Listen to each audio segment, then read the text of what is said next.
अभी कह रहा था एक बूढ़ा, मैं तो आ गया, लेकिन बच्चे कहते बोले क्या लेगा सत्संग में जाके। यूं तो ये गाड़ी लोहार भी कह देते, ए नौला सत्संग तो बूढ़े बड़ेरे का होश है, बूढ़े बड़ेरे टाइम पास करने की चीज है क्या? ये भक्ति करने का है। सत्संग क्या है? भक्ति करने का सलीका तरीका ज्ञान मिलता है वहां से, और वो ज्ञान कोई भी ले सकता है। राधा स्वामी मत चलाने वाले स्वामी जी महाराज ने कही थी कि ये काम 8 बरस का बच्चा भी कर सकता है और 60 बरस का बूढ़ा भी कर सकता है, ये सबके लिए खुला है। और ये ना सोचा करो मेरी उम्र नहीं रही अब मेरे से क्या भक्ति हुई, नहीं। जब चेते तब ही बलार मोह नींद से जाग, संतों की संगत मिले असे जो पूर्ण भाग।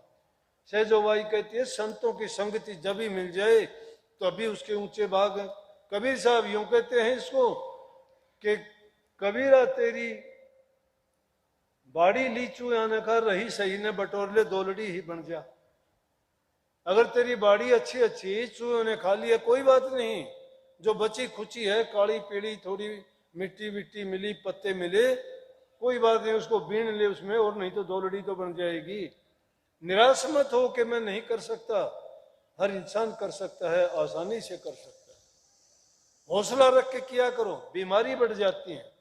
बिना बात की बातें सोचते रहते हो, दूसरों के बारे में सोच सोच के दिमाग खराब करते हो, अपने बारे में कभी नहीं सोचते मैं क्या करूं, मेरे जीवन का क्या हाल होगा।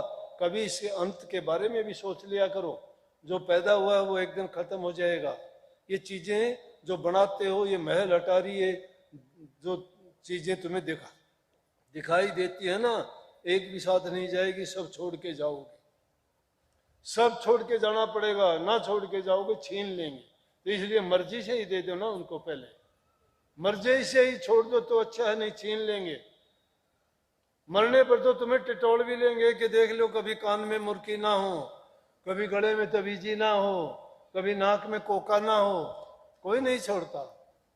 और 10 दिन से ज्यादा मरने के बाद कोई किसी को याद नहीं करता, ये भी बताऊं मैं। 10 दिन याद करते उसके बाद कोई किसी का कुछ नहीं लगता। ये दुनिया का खेल और तमाशा, ये भूल पीछे पड़ी हुई है इंसान को, लेकिन कोई कोई चेतता है, और जो चेत लेता है वो अपने जीवन की बाजी जीत के जाता है। ये बाजी लगी हुई है यहां। कबीर साहब ने तो बाजी बताई है प्रभु के साथ में कि बाजी लगाओ तो परमात्मा के साथ में लगाओ, बहुत अच्छा रहेगा। और मैं कहता हूं ये बाजी जीवन की लगी हुई है, और जीवन की बाजी हारना नहीं, जीत के जाओ। और जीतेगा कौन? जो नेक रास्ते पर चलेगा। और नेक रास्ते पर चलते हुए चाहे इंसान 2 दिन क्यों ना जिए, और बुरे रास्ते पे चल के चाहे वो 100 दिन भी जिए, उसकी जिंदगी बेकार है। ये जीवन किसी के काम आए? किस काम आती है इंसान की खानड़ी? पशु के चाम की बने रे पनैया, नौबत और नंगारा, नर तेरा चोला काम ना हो जड़बुझ हो जा छारा। पशु के चाम की तो जूतियां बनती हैं, नंगारे बनते हैं, ढोल बनते हैं, कितनी और चीजें, बटवे बनते हैं। पशु के चाम काम आते हैं, सींग काम आते हैं, हड्डियां काम आती हैं, बाल काम आते हैं, पूंछ काम आती है। इंसान की एक चीज भी बता दो मरने के बाद काम आती हो? कुछ भी काम नहीं आती, इतनी सी राख बनती है। तो कभी काया खोटीर, कभी माड़ीर, कभी मोटी मोटी होगी उसकी थोड़ी ज्यादा राख बन जाएगी, पतली होगी उसकी थोड़ी बन जाएगी। आखिर तो इसको खत्म होना, हाड़ जड़े जो लाकड़ी, चाम जड़े जो घास, बाल केस किस तरह जड़ेंगे? जैसे घास जड़ गया, चढ़ चढ़ आध घंटे में सब फूक दम के घर आ जाएंगे, कोई उसे निशानी मिट देंगे, उसके कपड़े उसकी चीजें भी बाहर फेंक देंगे, ना रखो, याद आएगा वो। 2 दिन के बाद याद आता है, कहता है कि नहीं वो दिखाई देता, दिखाई नहीं देना चाहिए। बाबा जी कुछ ऐसा करो दिखाई नहीं देना चाहिए। अरे पूरी जिंदगी तुम्हारे साथ रहा, अब क्या हो गया वो? ना दिखना नहीं चाहिए। ये कीमत है इंसान की। फिर इंसान बर्बाद अपने आप को करता है, अपने बारे में नहीं सोचता। जिनके बारे में सोचता है उनके ये ख्याल है उसके मरने के बाद 2 दिन जग में जीना है, इतने पे क्यों इतराते हो? मेरी काया मेरी माया शोर मचाते जाते हो, साथ नहीं हरि नाम लिया और यूं ही जीवन बर्बाद किया, सारा का सारा जीवन खो दिया।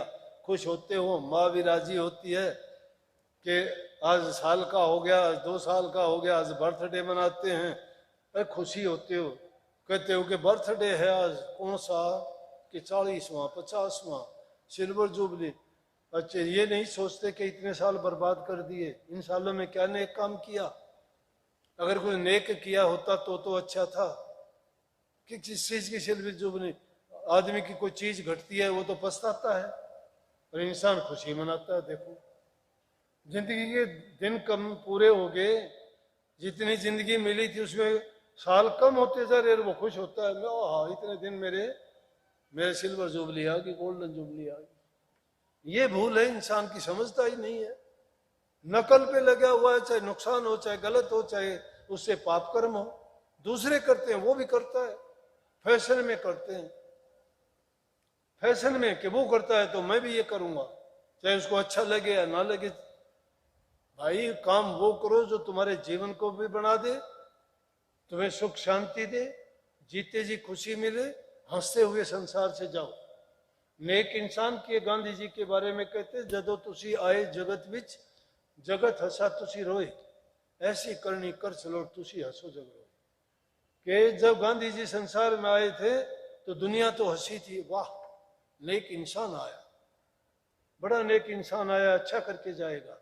लेकिन गांधी जी रोए कि कहां पाप की दुनिया में आ गया मैं, कहां इस जुल्म और राक्षसों की भूमि में उतर के आ गया। लेकिन नेक काम कर के गए ना, तो कहा कि जदों तुसी आए जगत विच, जगत हसा तुसी रोए, और ऐसी करनी कर चले तुसी हंसे जग रोए। करनी ऐसी करके चले गए, बाद में जग रोता है, तुम हंसते हुए गए क्योंकि तुमने नेकी करी। ये भूमि पवित्र होती है, इसके बारे में मैं कहूं था, बीच में रुक गया। तो ये जहां कहीं भी महापुरुषों का सत्संग होता है, कितने भगत लोग आए हैं, कितने लोगों ने अन्न ग्रहण किया है। अगर एक आदमी को भी कोई अन्न का दाना भी खिलाता है तो भी उसको कितना पुण्य मिलता है। ये देखो कितने, कम से कम और कुछ नहीं तो नाम का सुमन तो जरूर करते होंगे, विचार जरूर शुद्ध होंगे, शुद्ध मन से भी यहाँ आए हैं। तो ये भूमि बड़ी पवित्र है, जहाँ प्रभु के नाम का गुणगान होता है, जहाँ भलाई और सच्चाई का प्रचार होता है, वो पावन भूमि होती है। तो ये भूमि बहुत पहले से ही बड़ी पावन थी। एक बार श्री अपने शंकर जी और पार्वती जी आकाश वायुमंडल के रास्ते जा रहे थे, चलते चलते, और बैल को रोक के, क्योंकि बैल सवारी है उनकी, शंकर जी नीचे उतरे, एक भूमि को प्रणाम किया। पार्वती जी कहने लगी, कोई आदमी नहीं, कोई मंदिर नहीं, कोई मस्जिद गुरुद्वारा नहीं, कोई धार्मिक स्थान नहीं, किसको प्रणाम किया आपने नीचे उतर के? मत्था टेका है, प्रणाम किया है। बोला ये बड़ी पावन भूमि है। बोला कैसे? बोला कि यहाँ पर बड़े बड़े संत और महापुरुषों के चरण टिके हुए हैं। पहले आगे थोड़ी सी फिर गए, फिर ऐसा ही हुआ, एक जगह रोक के फिर बोला कि अब यहाँ क्या हो गया, वहां तो था कुछ आपने बताया, अब यहाँ क्या है? ये भी बड़ी पावन भूमि है, यहाँ आने वाले टाइम में महापुरुषों के सत्संग हुआ करेंगे, प्रभु के नाम का गुणगान किया जाया करेगा, भगत लोग यहाँ भंडारे लिया करेंगे। तो वो बात सत्य होती है, ये बातें झूठी नहीं है।